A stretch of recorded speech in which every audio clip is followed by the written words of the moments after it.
Yaorana, c'est Eric et voici votre lecture angélique pour la semaine du 15 au 21 mai 2017. J'espère que vous allez bien, que vous avez passé une belle semaine de pleine lune, de Vésac ou Wesak, du coup je sais plus comment on prononce, que ça s'est bien passé. Ici j'ai vraiment eu l'impression d'une bascule, encore tout ce qu'on se disait, la maison Dieu, la notion d'effondrement, de choses qui sont parties en puissance, et ça a pu être même somatisé par beaucoup de fatigue, voire certains qui sont tombés malades, mais pour laisser place à quelque chose de beaucoup plus léger depuis la fin de semaine. En tout cas, c'est comme ça que je le ressens, et autour de moi, il s'est passé plein de bonnes choses. Aujourd'hui, je fais ma vidéo à côté d'un compagnon qui fait partie de ma vie, qui s'appelle Leilei, mon petit combattant. Lei qui signifie en grec celui qui parle, celui qui s'exprime. Et j'en profite du coup, vu que vous avez compris que j'aime la nature, les animaux, les plantes, et puis surtout les poissons, pour vous faire une mini présentation du combattant, simplement parce que c'est un animal qu'on voit également dans toutes les animaleries, vendu dans des verres, et c'est un animal tout comme le poisson rouge qui est sujet à certaines formes de maltraitance. Donc le seul petit clin d'œil en vous présentant ce poisson qui a environ 2 ans, qui est devenu grand et beau, c'est que si on les met dans des verres, c'est que contrairement aux autres poissons, il a ce qu'on appelle un labyrinthe, qui est un poumon simplifié dans la tête, en plus de ses branchies. C'est-à-dire que c'est un poisson qui est capable de respirer l'air atmosphérique, d'où le fait qu'on peut le mettre dans un aquarium en soi non filtré, parce qu'il peut capter l'air extérieur à l'aquarium et pas forcément l'air du bac. C'est un poisson qui est originaire d'Asie, qui vit dans les rizières, et c'est en raison des périodes sèches qu'il s'enlise en fait, enfin il s'enfonce dans la vase et vit au ralenti, et c'est par ce milieu naturel-là qu'il a créé cette adaptation, on va dire, dans l'histoire, cet organe qui s'appelle donc le labyrinthe et qui lui permet donc, je vous dis, de respirer. Mais pour autant, bien sûr, c'est un poisson qui a besoin de se déplacer, donc il est absolument pas fait pour vivre dans des mini-aquariums ou dans des verres, contrairement à ce qui est vendu. Il lui faut un minimum de 10 litres. L'aquarium là en question, c'est un... je crois que c'est un 15 litres. Du coup, c'est un minimum, et l'idéal est quand même de filtrer son eau et d'y mettre un chauffage. Pareil, les températures ambiantes, on dit que ça n'a pas besoin de chauffage. 20 degrés, c'est pas suffisant pour un combattant. Le minimum, c'est entre 22 et 23. Donc si c'est un animal qui vous intéresse, et ben c'est pas compliqué. Vous prenez un petit aquarium équipé, vous en avez dans un budget, j'allais dire, entre 50 et 100 euros, avec un petit filtre, un petit chauffage, et si vous pouvez, mettez un éclairage pour mettre des vraies plantes. Et les vraies plantes, bien sûr qu'elles contribuent à filtrer, à oxygéner l'eau, et à recréer un bon petit biotope, un petit écosystème.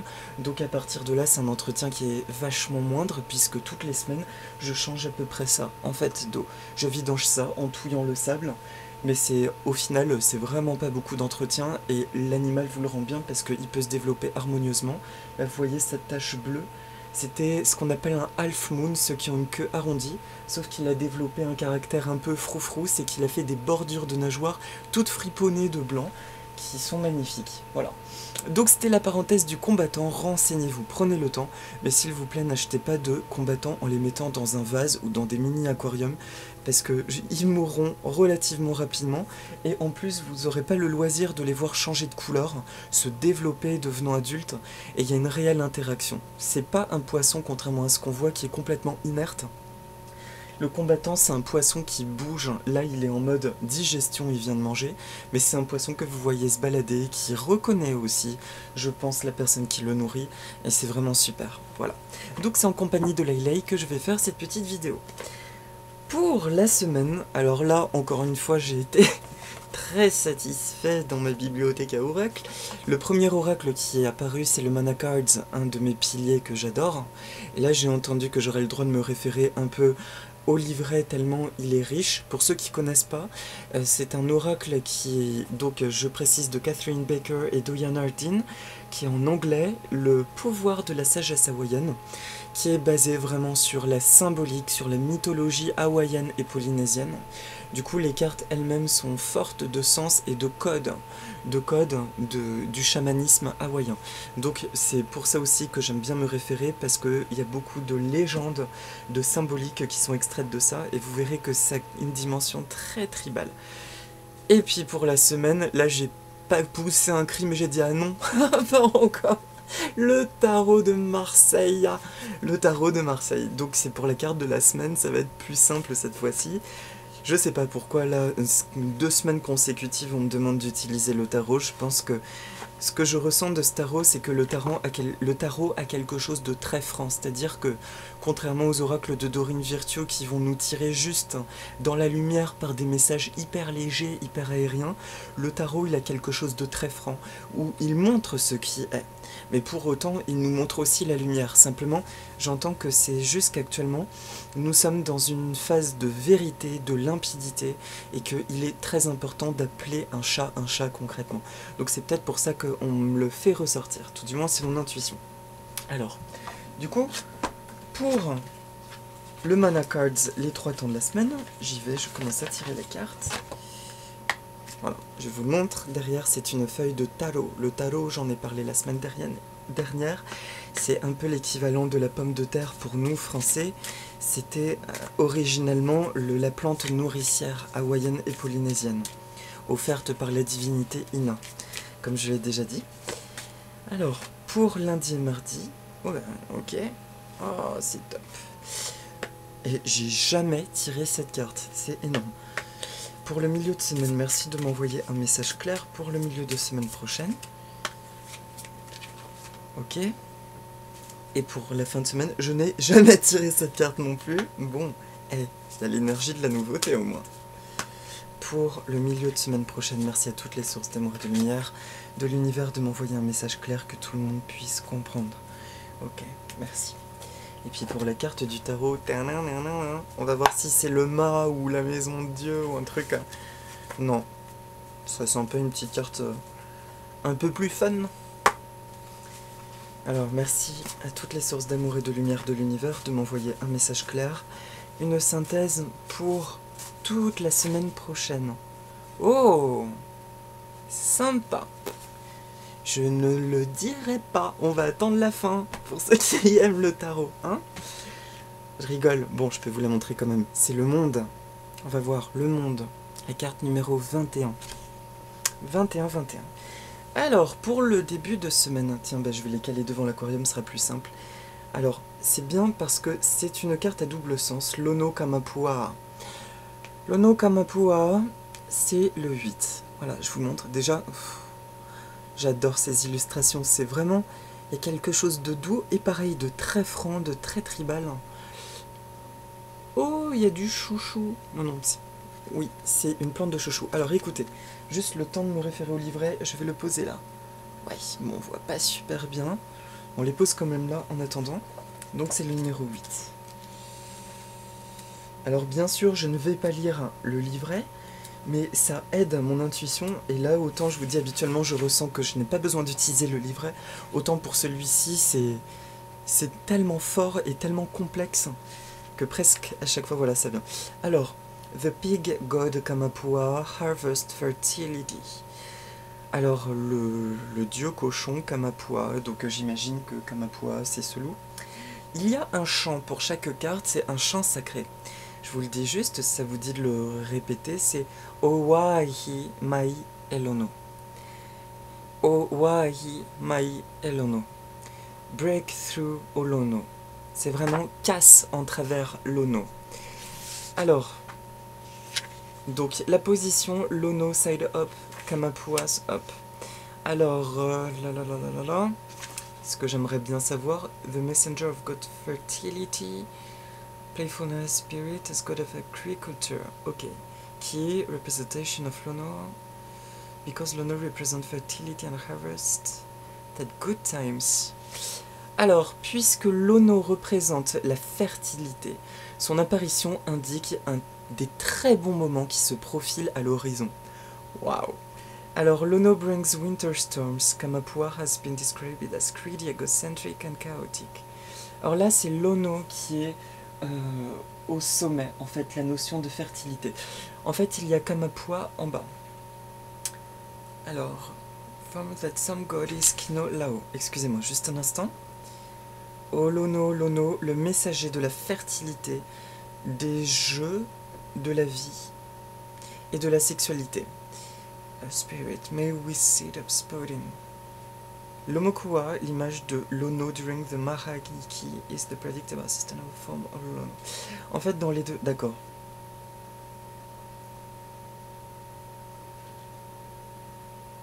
En fait, les deux vont représenter une même divinité. Le loup et l'abondance au-dessus. Lono peut prendre différentes formes.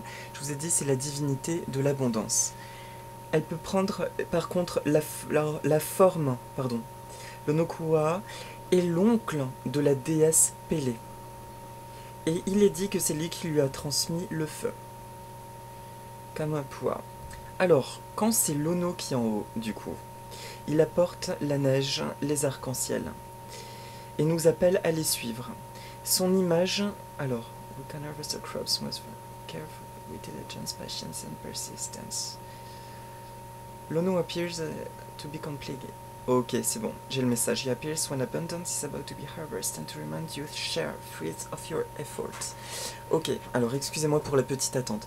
Quand ce message apparaît en gros, quand Lono apparaît en haut, comme ça, dans son symbole d'abondance, il représente que l'abondance, la patience et les efforts payent enfin, que les fruits peuvent être récoltés. Quand il est dans l'autre sens, par contre, c'est le contraire, c'est le besoin de trouver ses potentialités, d'être justement dans la phase de l'endurance. Vu comme la carte est sortie pour lundi-mardi, ça indique bien la fin d'un cycle. Il y a un cycle qui a été achevé. Et là, nous sommes rentrés dans une ère de récolte. L'écoute du vent, les voiles aussi, la voile qui nous porte maintenant, qui est gonflée par le vent, qui est comme soufflée par les divinités pour nous conduire enfin sur nos eaux calmes, sur nos eaux de récolte. Donc lundi et mardi, clairement, le message qui vient, ah bah, au fond, je vous montre juste, au fond de la cascade, là c'est un champ de tarot. C'est un champ de tarot, il y a un poisson balisier, ou baliste, hein, ok. Et en bas par contre, je reconnais le chouchou, ce sont deux plantes d'abondance aussi, des plantes qui se récoltent, bah là, un magnifique tarot dont est dessinée la racine, voilà, cette fameuse racine qui est mangée. Donc, maintenant que j'ai l'info de l'abondance de la récolte, ça indique que pour lundi-mardi, la fin de semaine, suite à cette pleine lune, il y a eu l'intégration forcément du Vésac de cette pleine lune. Il y a toujours 2-3 jours après la pleine lune. Lundi-mardi, il y a quelque chose de franc. On est passé à autre chose. Et ça y est, nous naviguons dans des eaux calmes. Mais non seulement dans des eaux calmes, mais avec un nouveau bateau. J'ai vraiment cette image de rejuvenated, de régénération, pardon. Et du coup, on est, ça y est, dans un truc nouveau.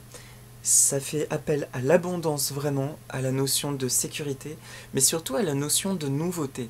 À partir de lundi, vous pourrez être surpris d'être sollicité ou d'avoir des occasions nouvelles, mais comment dire, qui peuvent être les réponses à des attentes depuis longtemps, mais de manière complètement surprenante qui emprunte des horizons inattendus. Voilà. Donc, enfin, lundi-mardi, je ressens un grand calme. J'entends que vous qui regardez la vidéo, vous le ressentez déjà ce week-end, un soulagement, presque la sensation de retrouver son corps, de retrouver un peu de son énergie vitale. Certains sont encore dans l'épuisement, mais c'est la fin du cycle. C'est peut-être qu'il y avait quelque chose de plus costaud dans votre histoire à dégager. Je rappelle le détail pour ceux qui seraient encore dans cette phase. Rappelez-vous bien de reconnaître ce qui part, de juste dire circule. Je sais que tu as déjà été soldé, du coup il n'y a rien à voir, tu circules. D'accord? Lundi, mardi, il n'y a rien à faire, c'est juste une observation de nouveau monde presque. Nous sommes dans une nouvelle vibration, beaucoup plus ancrée, beaucoup plus forte, et qui se concrétise par des biais inattendus, surprenants, mais j'entends agréables, pas de mauvaises surprises. D'accord? Pour autant, il peut y avoir, selon nos évolutions, des choses qui arrivent qui ne nous appartiennent pas et que nous ne désirons pas. Ça peut être en lien avec les derniers nettoyages. Encore une fois, ne vous arrêtez pas à ces formes-ci, si ça se manifeste, et laissez-les pareillement circuler. Il n'y a rien. Faites de la place. Actuellement, c'est faites de la place, laissez circuler, parce que vous êtes en route sur ce chemin. Encore ce nouveau chemin, mais je vois... Le matériel de navigation est nouveau, le paysage est nouveau, les récoltes sont nouvelles. En gros, c'est vraiment un nouveau pan de notre vie. Et je mâche pas mes mots, je ressens ça. C'est un nouveau cycle là. Voilà. Pour le milieu de semaine, Huna, eh ben là on m'a dit, malheureusement je ne pourrais pas vous dire la symbolique, le mot Huna. Non, non, on veut même pas que je regarde la signification de Huna. Donc, amis polynésiens ou tahitiens ou hawaïens, n'hésitez pas à me transmettre le message si vous le voulez bien, bien sûr. En tout cas, donc on va faire au feeling. Qu'est-ce que je vois sur cette carte? Sur cette carte, je reconnais de la fougère, je reconnais une représentation symbolique de Koro. En haut, par contre, je ne reconnais pas ces plantes. Par contre, la fleur rose là-haut me fait penser à la médinyle. Et j'entends de faire avec cette symbolique de la médinyle. Alors, il y a l'union, bien sûr, il y a la notion d'union, ce sont des torches, je pense que ce sont des objets sacrés, encore une fois des torches dans la nuit. Les deux plantes, les deux représentations inférieures, corail plus fougère, sont des énergies de protection. La fougère est associée à la protection, j'en ai déjà parlé dans un tirage précédent. Elle indique vraiment que les énergies subtiles, invisibles sont là, nous protègent et nous aident durant les périodes de transition, mais aussi sont des parfaites gardiennes de nos lieux, de nos affaires aussi, de nos proches. Vous pouvez solliciter, tout comme les anges, l'énergie de la fougère pour vous protéger. Le corail c'est pareil, sauf que lui c'est le gardien de la mer. Mais c'est une énergie très protectrice et on dit souvent contre tout ce qui est force sombre, négative, les entités, etc. Voilà. En revanche, au-dessus, il y a cette spirale. La médinyle est une fleur beaucoup plus d'harmonie. La médinyle, de ce que j'en entends, c'est une fleur qui se vend, hein, qui s'achète pour les intérieurs, qui est assez impressionnante par sa fleur. Mais c'est une fleur qui est très délicate et ce que j'en ai entendu en me reliant à elle, c'est juste que c'est une plante qui déjà n'a pas été hybridée, croisée, elle a très peu d'empreintes de l'homme sur elle, donc elle est totalement connectée à son égrégore sauvage. C'est donc une plante qui a eu des difficultés à s'adapter aux intérieurs parce que elle est reliée à la nature virginale et elle ne connaît pas ses émotions de peur, d'ego. Et oui, ça peut paraître surprenant, mais beaucoup de plantes dans nos intérieurs, tout comme des animaux de compagnie, sont en pâte avec nous, et quand il y a de l'amour, quand nous nous en occupons bien, elles ont envie de nous rendre service en retour, accompagnées de leur petite fée.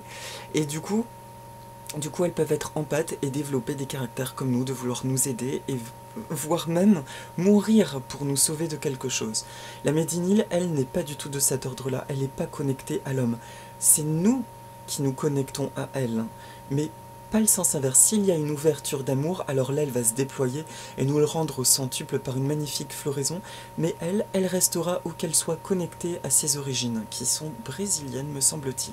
C'est une plante épiphyte. Ouh là là, si je dis une énorme boulette, vous pouvez me corriger. Là, il me semble que ça vient en tout cas d'Amérique latine. Mais j'ai un doute.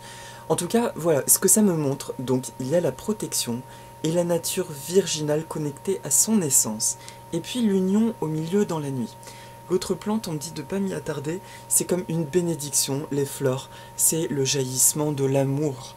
Donc si je suis juste mon cheminement de cette carte, ce que j'en ressens, il y a la progression de toutes ces protections qui se sont développées autour de nous, qui sont automatiques, puisque automatiquement, nous sommes connectés maintenant à quelque chose de plus vrai, beaucoup plus ancré à notre essence. Et nous sommes devenus, aujourd'hui, suite à cette lune, nous sommes devenus comme cette médinyle, c'est-à-dire que ce qui a été lourd, ce qui est parti, ce qui a été... excusez-moi, j'enlève la carte juste parce que ça me tire un peu le bras. Ce qui a été vécu lourdement, ce qui est parti, ça nous a comme déconnectés pendant un temps des autres, de tout ce qui était faux, de tout ce qui n'était pas complètement réel.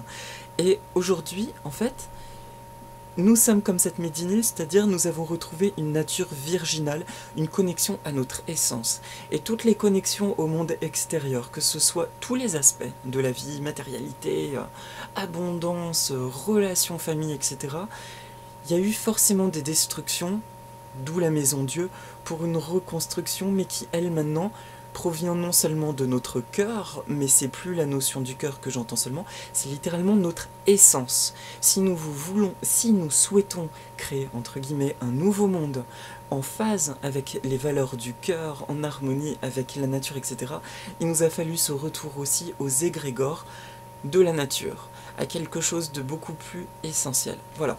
Donc, milieu de semaine prochaine, ce que je ressens, c'est peut-être le sentiment d'isolement. Ce que j'entends, c'est que si vous avez l'impression que vous avez besoin de vous déconnecter du monde extérieur, d'être comme dans votre bulle, c'est quelque chose que j'ai vécu moi la semaine prochaine la semaine dernière, pardon, et de manière assez violente, ça a été assez dur, un besoin réel d'isolement. Si vous le ressentez, je pense qu'il y aura peut-être une autre phase la semaine prochaine, l'impression de ne plus être en phase avec les gens qui vous entourent. Essayez de ne pas focaliser votre attention sur ce fait-là, focalisez plutôt votre attention sur quoi vous avez envie de focaliser justement votre attention réellement. Qu'est-ce qui vous fait du bien aujourd'hui? Qu'est-ce qui vous représente? Quel est cet égrégore? Quel est ce truc-là? Vous voyez par exemple cet aquarium, au début en faisant des vidéos, j'aimais bien changer d'endroit pour faire les vidéos, un petit décor sympa, et puis par rapport au feng shui, ça change et tout, les énergies. Et puis là, les poissons font juste partie de ma vie, donc il y a des gens qui ne le comprendront pas. Moi j'ai une communication, c'est mon essence. Et donc c'est un plaisir de partager ces vidéos avec mes poissons parce que je sens, même s'il est, il ne bouge pas, il ressent très bien tout ce qui est dit actuellement, et il communique, et on a eu un sauvetage ensemble, bref, on a une histoire ensemble, et ça fait partie de moi. Vous, ça peut être votre chien, ça peut être des créations d'art que vous avez envie de montrer, tout simplement parce qu'elles font partie de votre essence, et que qui sait, peut-être qu'à travers ces paroles, je vais aider quelqu'un qui actuellement a une grosse galère avec un poisson combattant et qui n'en sait rien. Ce que je veux dire, c'est que à partir du moment où nous sommes connectés dans notre essence, des choses qui peuvent nous paraître complètement bêtes et basiques peuvent sauver des gens, voire apporter, en gros, apporter des choses merveilleuses. Donc allez-y. Et au moment où je dis ça, il y a une super éclaircie dehors, c'est génial. Donc, le milieu de semaine, il y a l'union et l'essence. Donc c'est le message très beau, je vois. J'utilise une métaphore de sirène, c'est ce qui me vient toujours dans mes codes. Je vois la sirène qui est sortie sur Terre pour expérimenter pour voir finalement ce qui se passait au milieu des êtres humains, et qui en a oublié qu'elle était sirène, donc elle a marché, elle a vécu, et puis finalement, au bout d'un moment, elle s'est sentie appelée par la mer, sans trop savoir pourquoi, et puis en plongeant, elle redevient sirène, et il y a un espèce de truc là, mais mon Dieu, mais c'est vrai, j'étais ça par le passé. Et là, elle décide de repartir dans ses profondeurs, de retrouver ses copains, ses amis, les poissons et tout ça. Et puis au bout d'un moment, elle se rend compte que oui, elle a envie de revenir pour partager des choses, mais de partager ses origines, de partager qui elle est réellement, et d'aider du coup. Voilà, c'est une magnifique vision là qu'on vient de m'envoyer, je remercie parce que je trouve ça, je viens de ressortir un truc très beau, mais du coup, ça me parle, ce milieu de semaine, en gros, si vous avez le besoin de revenir à vos origines, c'est pas du tout qu'il y a du négatif autour de vous, que les gens sont mauvais, qu'il y a des mauvaises choses. C'est juste que là, on nous demande de replonger dans nos océans intérieurs, de re-explorer ce qui nous fait un bien fou et de revenir avec ça. Voilà, c'est juste ce qu'on nous demande de révéler à nouveau notre monde personnel, notre monde intérieur pour revenir avec, parce qu'il y a l'union. Tout ça, c'est justement pour mieux nous retrouver avec les gens. Mais s'il n'y a pas ce passage, nous restons dans quelque chose de superficiel, où quoi qu'on dise, il y avait forcément des petits jeux de Lego, plus ou moins mauvais, hein. Franchement, Lego, on a tellement vécu avec lui qu'on peut aussi le remercier, il a été une belle béquille. Mais aujourd'hui, il n'y a plus du tout sa place de la même façon. Donc beaucoup de relations sont vécues comme superficielles, et on nous demande de ça, de nous reconnecter non plus seulement à notre essentiel à nous, mais à tout notre monde intérieur, toutes nos interactions, je vous dis, tout comme la mise en lumière de mes plantes, de mes animaux. C'est mon monde, ce sont mes interactions qui m'apportent tellement que je vous invite à écouter ce qui vous apporte tellement dans votre vie. Bien sûr que les humains m'apportent beaucoup, mais il y a des moments où franchement, je me sens pas du tout en phase avec l'être humain, je ne comprends pas. Et j'ai besoin de faire ce retour pour mieux revenir, et pour pouvoir donner, et pour pouvoir aussi recevoir l'amour des autres. Voilà, la réceptivité de l'amour. D'accord? Donc milieu de semaine, connexion à notre monde intérieur, à ce qui nous vibre, ce qui nous parle, pour mieux revenir avec l'union. Voilà, le 2 là, il me parle vraiment du croisement de l'union. Et c'est marrant parce qu'une amie qui pratique la danse indienne m'a montré une posture, alors c'est un mudra qui est pas facile à faire comme ça, où c'est l'annulaire et vous croisez au-dessus de la tête. Et je ne sais même plus ce que ça symbolise, mais pour moi il y a vraiment quelque chose de sacré, une protection, et ça m'évoque cette carte. Voilà, une protection dans les nouvelles relations. Les relations sont comme passées au radar actuellement, pour être complétées. Et pour la fin de semaine, Haumea. Alors, Haumea. Bon, pareil, j'ai pas le droit de regarder. Sublime, merci. Alors, Haumea, pourtant connu. Haumea, ce qui me vient tout de suite, eh ben, ça me parle par le feng shui. Haumea est une divinité qui est sur une tortue, qui est là dans le chamanisme amérindien. Je vous dis ce qui sort tout de suite. C'est la création de la Terre. Et la création, ah mais c'est énorme, c'est dans la continuité de la carte précédente. Une légende amérindienne raconterait que Terre-Mère, en fait, s'est faite sur la carapace d'une tortue. Pareillement, dans le Feng Shui, on raconte que le fameux Pakwa, le code de nombre, de chiffres, ces combinaisons numériques qui ont donné des secteurs, serait apparu sur le dos d'une petite tortue d'eau qui est sortie de l'eau et qui avait les trigrammes inscrits sur son dos, et c'est la nature qui a offert à l'homme le savoir. Haumea, donc, c'est la nature qui a offert à l'homme la stabilité, et c'est la nature qui a offert à l'homme l'abondance par ses plantes, puisqu'il y a la canne à sucre, il y a l'arbre à pain aussi, l'arbre à pain, il y a un autre nom, mince, le jacquier, pardon. Et enfin, ça par contre, je sais pas ce que c'est comme petit, ça me fait penser au petit, un genre de petit concombre un peu sauvage. Donc voilà, c'est tout ce que je viens d'entendre, c'est que, eh ben c'est énorme. En fait, le week-end prochain, eh ben c'est le retour. La carte précédente, la connexion à notre essence, mais notre place dans la nature, notre place à notre monde. Et nous sommes, de notre monde, nous sommes portés par ces esprits qui reviennent avec nous, recréer un monde de matérialité, un nouveau monde de relations, un nouveau monde d'abondance, mais cette fois-ci en équipe, avec toutes ces énergies avec lesquelles nous nous sommes reconnectés. Nous allons nous reconnecter en milieu de semaine prochaine. Et je pars très loin, il y en a qui peuvent croire que je suis complètement allumé. J'assume complètement mes ressentis, pour la simple raison que ça me fait tellement de bien, je me sens tellement plus ancré dans ma vie, que voilà, je ne vois pas où est le délire. En tout cas, bref, on s'en fout. On est bien avec qui nous sommes et ça s'arrête là. En tout cas, au week-end de prochain, c'est comme si nous revenions avec une équipe spirituelle et terrestre, avec des nouvelles valeurs, mais plus, comment je le ressens, j'ai vraiment l'impression de s'immerger. Voilà, c'est comme si, les fameux arcs-en-ciel que j'adore, là, il y a un puits arc-en-ciel, on plonge dedans, et en sortant de l'eau, il y a ces arcs-en-ciel sur notre peau, et qui nous accompagnent, qui restent avec nous. C'est vraiment cette vision-là que j'ai. Du coup, le week-end prochain, nous sommes sur le chemin là, avec la musique épique de reconstruction d'un nouveau monde, de tous nos potentiels et de nos nouveaux potentiels que nous avons découverts grâce à cette lune du Vésac qui nous a permis de créer une espèce de cascade qui nous a traversé, qui a littéralement balayé beaucoup de choses du passé. Là, une fois que nous avons été épurés de tout ça, nous nous reconnectons à la nature et nous revenons avec des nouveaux savoirs, des nouvelles énergies, et du coup automatiquement ce que nous commençons à attirer, tout du moins ce que nous allons attirer, là commence à être encore plus grandiose que ce que nous avons vécu précédemment. Et pour finir, donc le monde, c'est très drôle parce que c'est beaucoup plus simple pour moi. Pareil, le tarot, pour ceux qui n'ont pas vu la carte de la semaine dernière, je ne sais pas tirer le tarot traditionnellement dans sa symbolique. Donc le message là est très très simple pour moi, il est dans la continuité logique de Huna et Haumea. Il y a cette femme dans un cercle de verdure entourée d'animaux et d'un ange, et ce que je ressens c'est la fameuse connexion au monde, le fait de s'être reconnecté en milieu de semaine à notre monde intérieur pour revenir avec sur cette terre symboliquement, d'accord? Chacun avec qui il est, avec son essence. Et du coup, il y a maintenant cette femme qui se sèche. Et du coup, la semaine, si je devais la synthétiser, c'est une notion de voyage intérieur, tout en étant profondément protégé. S'il y a un sentiment d'isolement, c'est juste ça, en milieu de semaine, on nous demande de laisser circuler, de dire « Ok, quelle est l'opportunité? Je vois que je me déconnecte d'un truc, mais... » Quelle est mon essence? À quoi dois-je me connecter profondément pour être à l'aise, pour être complètement en phase avec moi et avec les autres?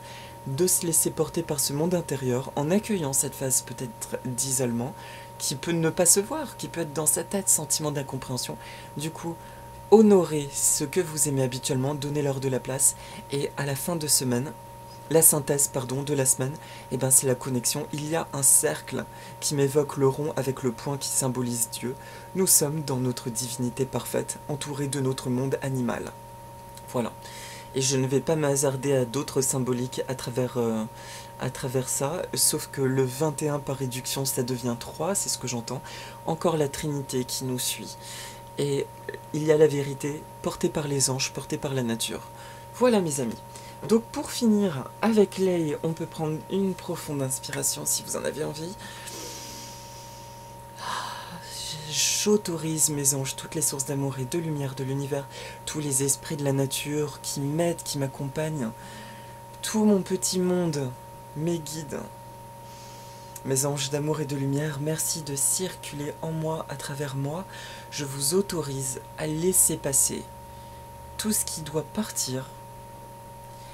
Merci de me rappeler, de me connecter à tout ce qui me fait du bien en milieu de semaine, afin de faire place complète, parfaite à mon monde intérieur, afin de pouvoir mieux revenir dans cette extériorité et de le partager avec le monde extérieur.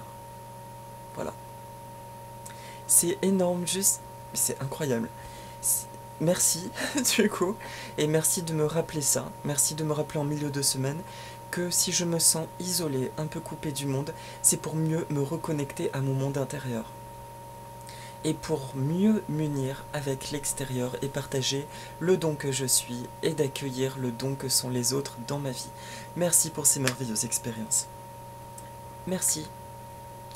Merci pour la belle semaine que je vais expérimenter, pleine de douceur, de nouvelles opportunités totalement inattendues, fraîches, nouvelles, et qui m'alignent encore plus à mon essence. Merci les anges, merci Dieu, et toutes les sources d'amour et de lumière de l'univers. Et merci à vous. Et ce qui est incroyable, du coup je le dis, Lei n'a pas beaucoup bougé. Ce qui est juste incroyable, c'est que j'en ai pas parlé, j'ai eu un heureux événement il y a 15 jours. Mes fameux poissons rouges ont fait des bébés. Et j'ai 4 bébés. Et ça a été laborieux la première semaine, puisqu'ils ne mangent pas facilement. Ils mangent ce qui leur passe devant la bouche. Alors autant dire qu'il faut les nourrir souvent, ce qui pollue l'eau, donc il faut souvent changer l'eau, etc. Et mes bébés sont depuis une semaine dans la serre, dans ma serre, j'ai une petite serre dans le jardin, où ils ont grandi d'un coup depuis le Vésac justement. Et là en faisant la prière, j'ai eu en flash, j'étais connecté à eux et j'étais en train de tout voir, je les voyais se déplacer, du coup c'est pour ça que je dis c'est incroyable. Et c'est mon monde justement, mon fameux monde, donc c'est un beau cadeau. Et puis quand ils seront grands, bien sûr que je vous les montrerai. Parce que vu la différence des parents, ils sont tous de variétés différentes, je suis curieux de voir à quoi vont ressembler ces petits loulous. Mes amis, je vous souhaite une merveilleuse semaine, plein de bonnes choses, beaucoup de douceur, et puis je vous dis à la semaine prochaine. Mahalonui et Maurururua, Efcharisto en grec, et puis merci beaucoup en français. À bientôt, allô.